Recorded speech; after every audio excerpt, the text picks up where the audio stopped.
of discussion for today's session is the anatomy of the duodenum as well as its clinical importance. Duodenum is the first, shortest, widest and most fixed part of the small intestine. Duodenum has a C-shaped course around the head of the pancreas. It begins at the pylorus and ends at the duodenojejunal flexure. It lies at the level of umbilicus and opposite to that of first, second and third lumbar vertebrae. And it is 25 centimeters long, and most of the duodenum is retroperitoneal and it is fixed by the peritoneum to the structures on the posterior abdominal wall. And the next is parts of the duodenum. The duodenum is divided totally into 4 parts. That is, the superior part is called as first part. Second is the descending part, which is the second part. Next is the horizontal part, which is the third one. And at last is the ascending part, is the fourth part. Now let us discuss about each and every part in detail. Now let us talk about the first part of the duodenum or the superior part. It is short, approximately 5 centimeters in length, and it lies anterolateral to the body of L1 vertebrae. So here, the first 2 centimeters of the superior part of the duodenum immediately distal to the pylorus known as ampulla, that is also called as duodenal cap, and it has a mesentery and it is mobile.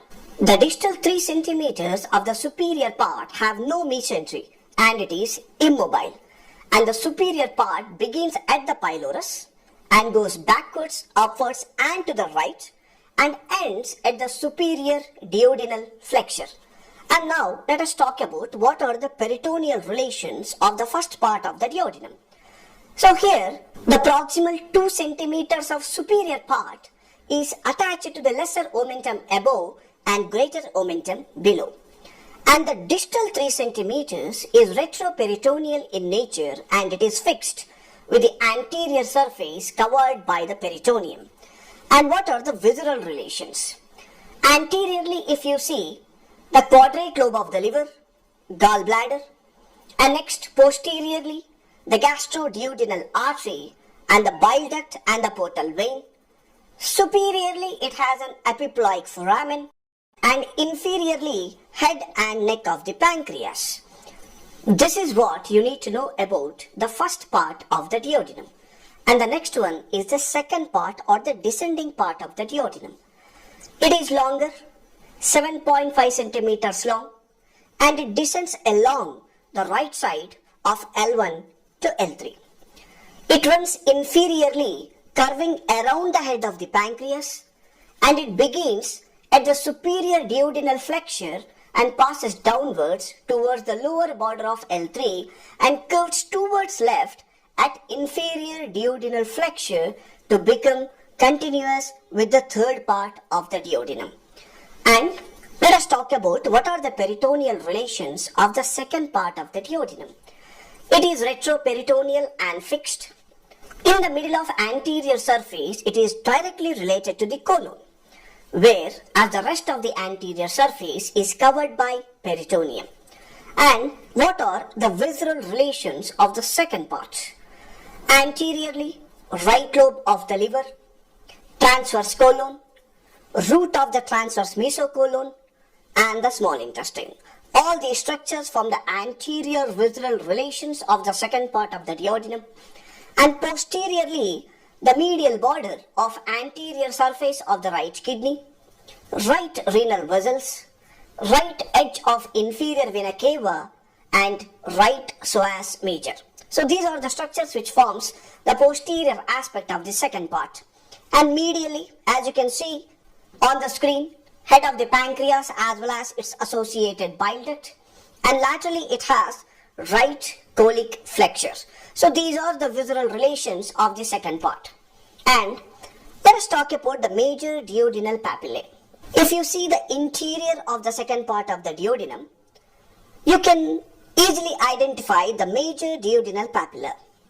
It is nothing but an elevation 8 to 10 centimeters distal to the pylorus, where the hepatopancreatic ampulla opens. So, a longitudinal fold which is present known as plica longitudinalis, which is present below the major duodenal papilla. And next is minor duodenal papilla, which is located above the major duodenal papilla. So, the minor duodenal papilla is an opening for accessory pancreatic duct, which is located 6 to 8 centimeters distal to the pylorus. And now, next is the third part of the duodenum, which is the horizontal part. It is 6 to 8 centimeters long and lies at the level of L3 vertebra. It begins at the right side of the lower border of L3 and passes horizontally and ends by joining to fourth part of the duodenum. And what are the peritoneal relations of the third part? It is retroperitoneal and fixed. Anterior surface of the inferior part is covered with the peritoneum except where it is crossed by the superior mesenteric vessels and the root of mesentery. And what are the visceral relations? Anteriorly, it has the superior mesenteric vessels as well as the root of mesentery. And posteriorly, right psoas major, inferior vena cava, abdominal aorta with the origin of inferior mesenteric artery and the right testicular and ovarian vessels. And superiorly, you can see head of the pancreas and uncinate process, and inferiorly, coils of jejunum. These are the visceral relations of the third part of the duodenum. And next is the fourth part, which is also called as the ascending part of the duodenum. It is also short, that is 5 centimeters, and it begins at the left of the L3 vertebra and rises superiorly as far as the superior border of the L2 vertebra. It runs superiorly along the left side of the aorta to reach the inferior border of the body of the pancreas, and here it curves anteriorly to join the jejunum at the duodenojejunal flexure. So, it is supported by the attachment of a suspensory muscle of the duodenum, which is called as ligament of Treitz. And next, what is ligament of Treitz, which is also called as suspensory muscle of duodenum? It is composed of a slip of skeletal muscle from the diaphragm and a fibromuscular band of smooth muscle from the third and fourth parts of the duodenum. And it is composed of following: stripped muscle fibers, mostly in the upper parts, elastic fibers in the middle part, and the plain muscle fibers in the lower parts. It facilitates the movement of the intestinal contents mainly by means of contraction, which widens the angle of duodenojejunal flexure. So what are the peritoneal relations? It is mostly retroperitoneal and it is covered anteriorly with the peritoneum. And its terminal part is mobile and suspended by uppermost part of the mesentery. And what are the visceral relations of the fourth part? So here, anteriorly, the visceral relations are transverse colon, transverse mesocolon, lesser sac and stomach. And posteriorly, left sympathetic chain, left renal artery, left gonadal artery and inferior mesenteric vein. And superiorly, you can see the body of the pancreas, and to the right, attachment of the upper part of the root of the mesentery, and to the left kidney. These are the points what you need to know about the fourth part. Now, let us discuss about the neurovascular structures of the duodenum, and the first is the arterial supply. So part of the duodenum proximal to the entry of the bile duct into the descending part of the duodenum is supplied by the superior pancreatico-duodenal artery, which is the branch of gastro-duodenal artery. And as you can see in this picture, that the part of the duodenum distal to the entry of the bile duct is mainly supplied by inferior pancreatico-duodenal artery, which is a branch of superior mesenteric artery. So additional blood supply for the first part of the duodenum is mainly from the right gastric artery, supraduodenal artery of Wilkie, which is the branch of common hepatic artery, and some branches from the right gastroepiploic artery and retroduodenal branches mainly arises from the gastroduodenal artery. This is what you need to know about the arterial supply of the duodenum. Next is the venous drainage. So here, duodenum drains into splenic, superior mesenteric as well as the portal veins. And the lymphatic drainage, majority of the lymphatic drainage of the duodenum drains into pancreatico-duodenal nodes inside the curve of duodenum. So the pancreatico-duodenal nodes drains into hepatic nodes. From there, it finally drains into celiac nodes. And some amount of lymph from the pancreatico-duodenal nodes drains into superior mesenteric nodes, and from there it drains into cisterna chyli. So finally, whether from the celiac nodes or whether from the pancreatico-duodenal nodes, they finally drain into cisterna chyli.